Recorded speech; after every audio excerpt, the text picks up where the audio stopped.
முன்னொரு கிராமத்தில் கணவனும் மனைவியும் வாழ்ந்து வந்தனர். அவள் கணவன் ஒரு துணி கடையில் வேலை செய்து வந்தான். அவன் மனைவியோ சற்று திமிரு பிடித்தவள்.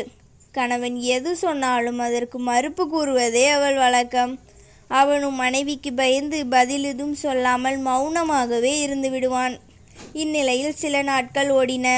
அவனுடைய தாய் இறந்து போய் 1 வருடம் ஆகிறது.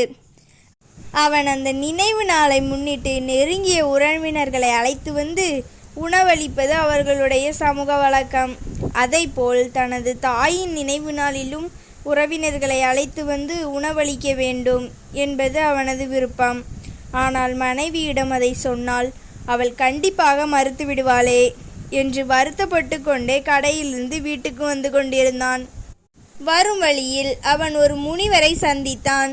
அவர், "என்னப்பா, உன் முகம் வாடியிருப்பது போல் தெரிகிறதே, என்ன விஷயம்?" என்று கேட்டார். "ஐயா, என் தாய் இறந்து 1 வருடம் ஆகிறது.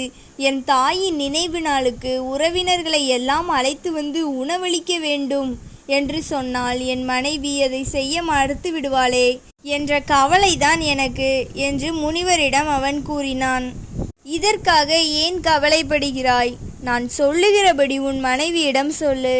உன் விருப்பம் போல் நினைவு நாள் நடைபெறும்" என்று கூறி ஒரு யோசனை சொல்லிவிட்டு அவனையும் வாழ்த்திவிட்டு அந்த இடத்தை விட்டு உடனடியாக சென்றார் முனிவர்.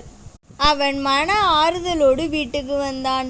பின்பு மனைவியிடம், "என் தாயின் முதல் நினைவு நாளைக்கு சமூக வழக்கப்படி உறவினர்களை அழைத்து உணவளிக்க வேண்டாம். நாம் இருவரும் அப்பளம், வடை, பாயாசத்தோடும் சாப்பிடுவோம்" என்றான் அவன். உடனே அவன் மனைவி, "உங்களுக்கு ஏன் இப்படி புத்தி கெட்டு போய்விட்டது? பெற்ற தாயின் நினைவு நாளை கூட உறவினர்களை அழைத்து வந்து உணவளிப்பதே மதிப்பு. அதை செய்யாமல் இருந்தால் உறவினர்கள் நம்மை ஏளனமாக நினைப்பார்கள்" என்று கூறி வேண்டிய பொருட்களை அவளே கடைகளுக்கு சென்று வாங்கி வந்தாள். உறவினர்களை அழைத்தாள். அப்பளம், வடை, பாயாசத்தோடு விருந்தும் நடத்திவிட்டாள். கணவனுக்கு தன் விருப்பம் நிறைவேறியதில் மிகுந்த மகிழ்ச்சி.